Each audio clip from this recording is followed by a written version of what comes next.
So it's a Saturday. Hello, what's up mga kabebebs? Welcome back to another vlog of mine.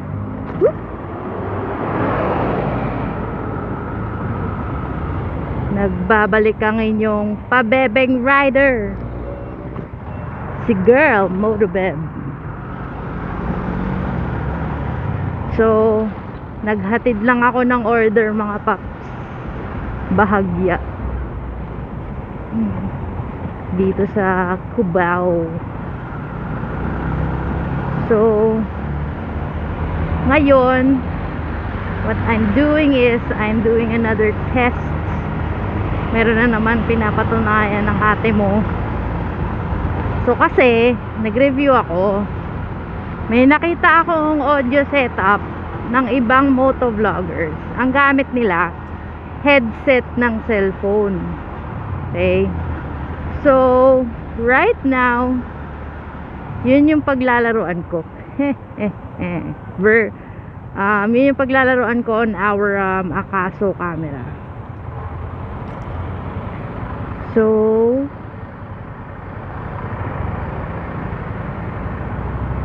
yung ibang motovloggers na nakita ko, ang style nila, di ba ganito?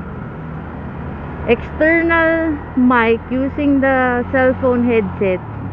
Hindi siya nakakonekta sa camera. Nakakonekta siya sa cellphone. Tapos nagsi-separate recording sila ng audio. Tapos pag nagbabiyahe sila, nilalapat na lang nila sa video. Which works for some.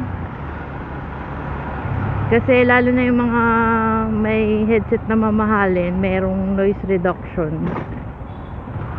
Medyo okay. Pero speed test wise, not sure about it. Kaya ito, tinetesting ko ngayon. So wala pa akong ginagawang kahit na anong modification dito sa headset ng cellphone ko. And then meron naman akong ibang nakitang motovloggers na ang setup nila is minodify nila yung headset para maikabit siya sa mga action cams or pwede siyang ikabit sa action cams. So yun, nakakatuwa lang kasi innovation at its finest. It works for some, in fairness, but I haven't really seen any motovloggers na nagmo-motovlog naka headset ng pang cellphone, nakadikit siya sa action camera, and then they're going at high speeds. Normally nakita ko yon sa mga motovlogger na nag-off-road. Yan, yung mga saktuhan takbo, mga naka-adventure bikes. Di ko siya nakita sa mga sports bike. Merong iba nagtetest pero hindi ko nakita, hindi ko napansin. So yun, gusto kong tignan yun kung kamusta ba yun.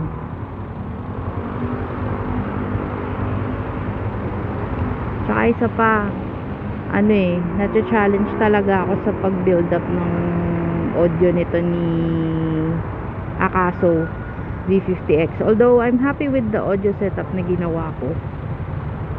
Okay naman ako dun sa setup na ginawa ko, mga paps.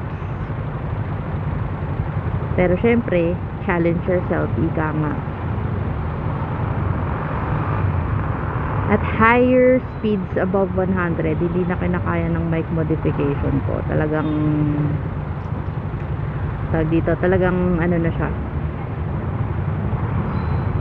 na masyado nang mapupwersa yung hangin papasok. Uy, halaman.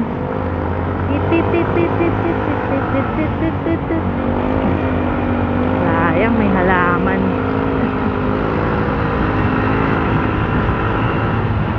Si Papo, kompleto.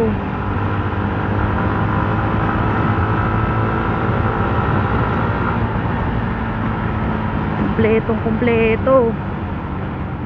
may pahalaman.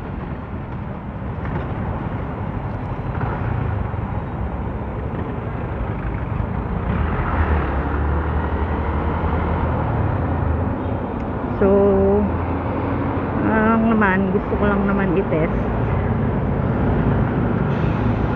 Mamaya pag uwi, review ulit ng footage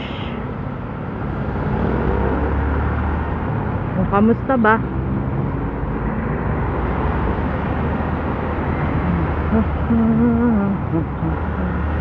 Pasok na tayo sa Marikina. Alam mo, sobrang luwag na ngayon. Wala nang ayos sobrang luwag na ngayon. Wala na talagang pakialam yung mga nasa checkpoint dito sa Metro Manila. I just don't know sa provinces. Most likely meron pa. Kasi nga, diba, iba pa rin yung longer travels.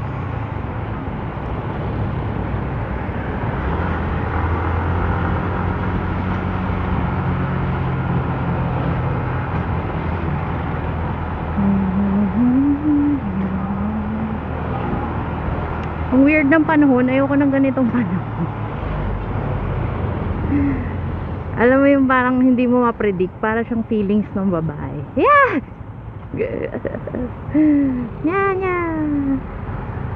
Ang weird kasi makulimlim, aambon, aaraw. Kasi sa mga ganitong panahon ako madalas dapuan ng either sipon or ubo. Kasi nakakalito sa pakiramdam. Malam kung maiinitan ka ba, lalamigan. Ayos to iba yung kulay ng view. Ayun, ganun.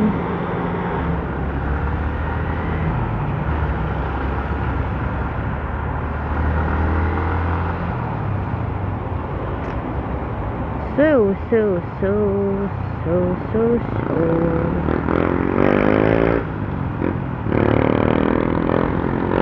yayamanin naman ang setup ni Papu.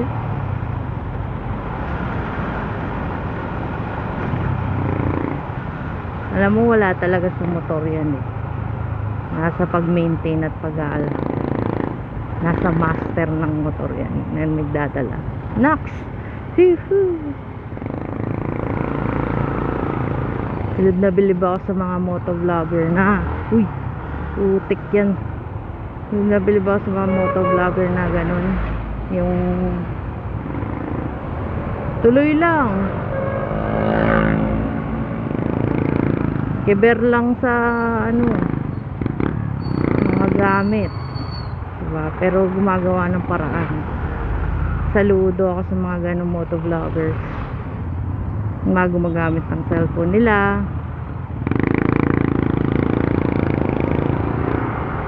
Hey guys, so ito na nga,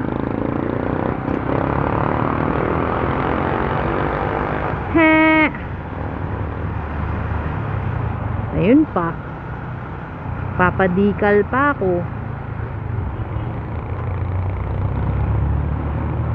kasi gusto ko maprotektahan yung matte color ni Snipey. So magpapadikal tayo.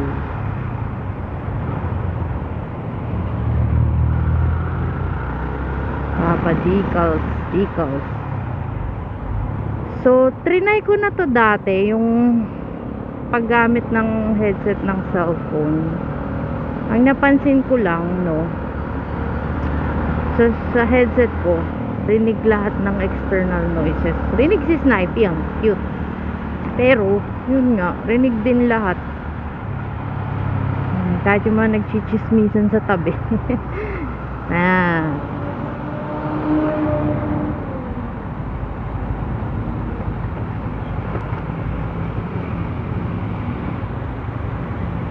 Mga bilisan na lang to.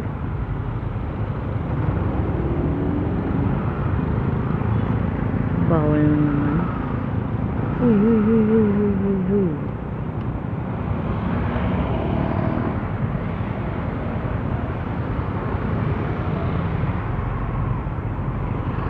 Sarap, Jayco. Daming may Jayco ni kuya.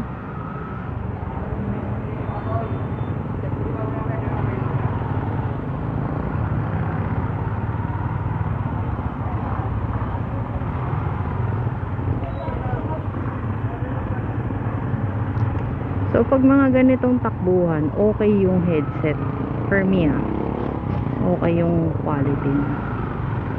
Pero minsan pagka nakaskas-kaskas siya or hindi secure yung pinagkakalagyan, yun, may noise siyang na-absorb. Ito normal speaking voice ko na lang to, relax lang kasi medyo tahimik. Yan talaga siguro, no, pag medyo tahimik yung lugar, nag-a-adjust din yung speaking voice mo. Pag sa kalsada kasi ang ingay talaga like ingay ng mga ibang motors, yan, basta maraming background noise. Itong shop na to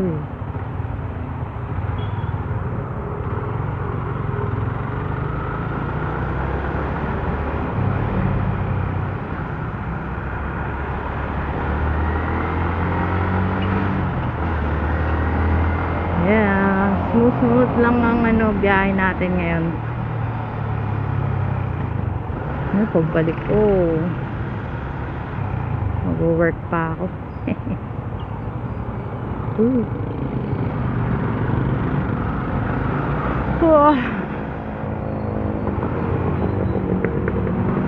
Katulad niyan, rinig yun.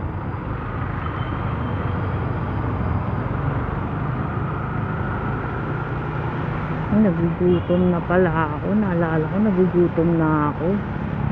Luto na kaya yung ulam?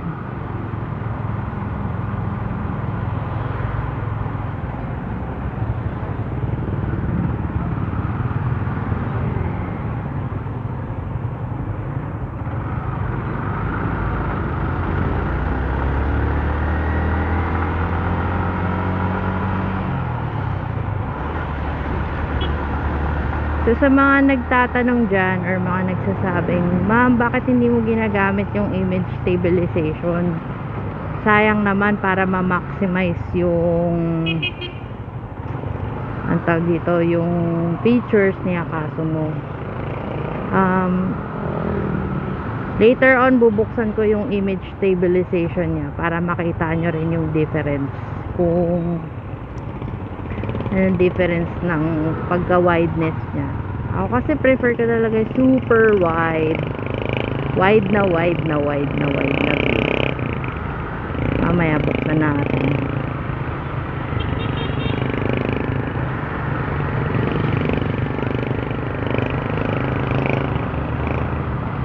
What is done?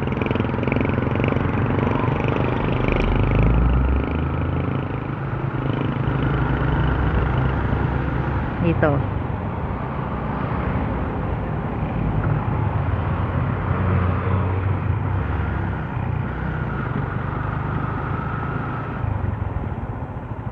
Set up ko lang dito real quick.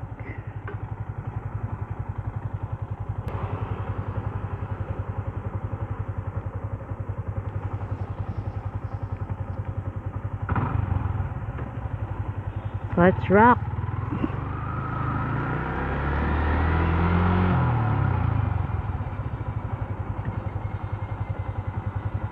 Let's rock and roll. Rock, rock, rock and roll.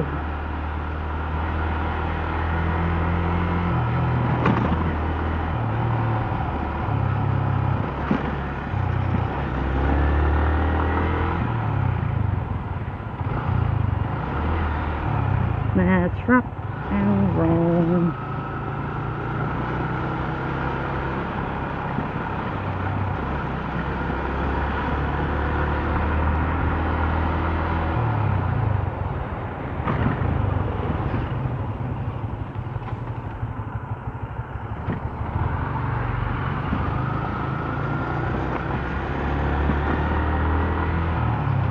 embrace your voice.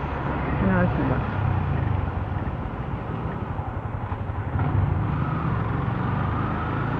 Doon ako.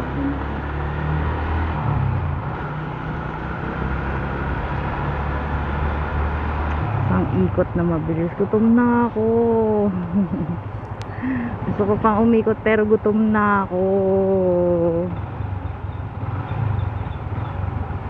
Swear.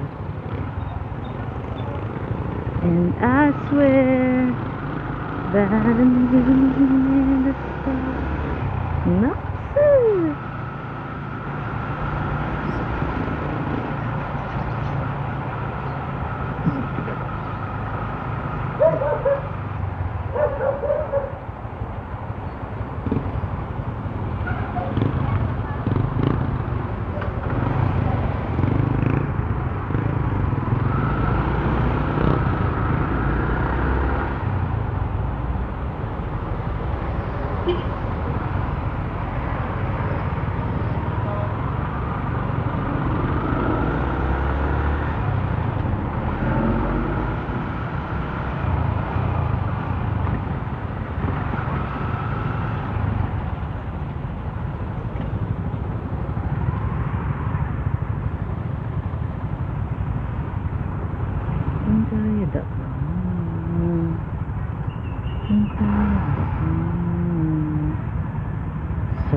Petre.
Araw na.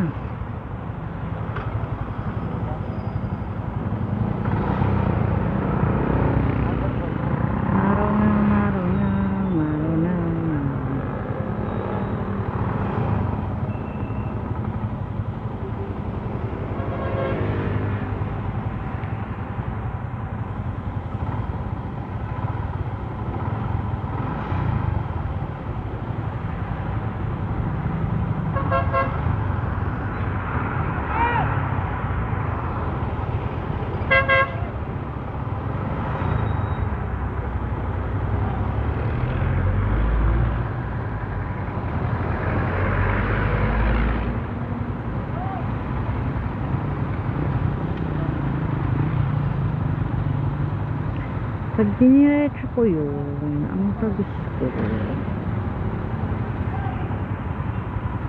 ba?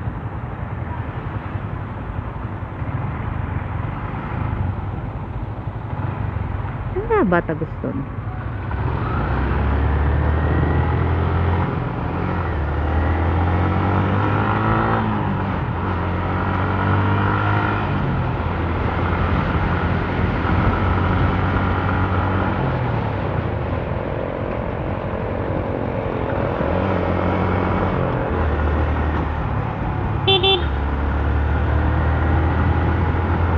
Ba tagos nun?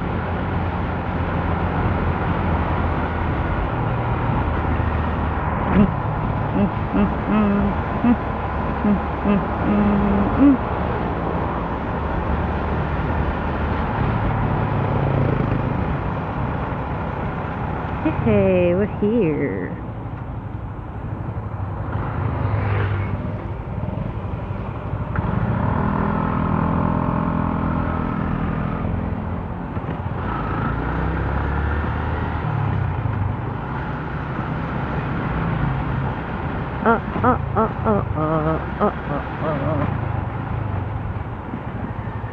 Oh.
I know saan ka papunta.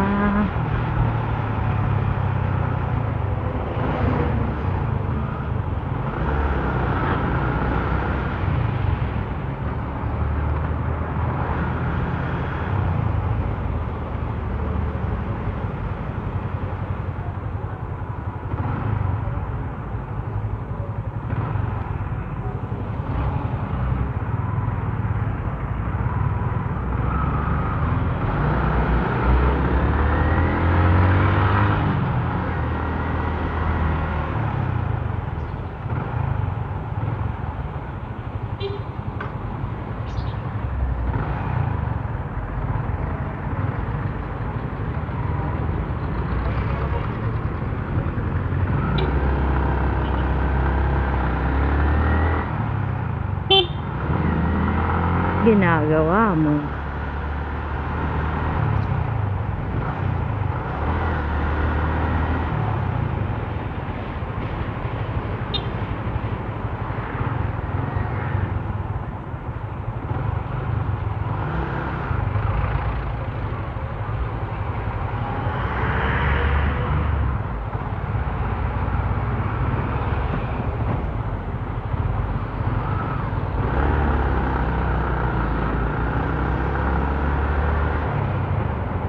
Okay na.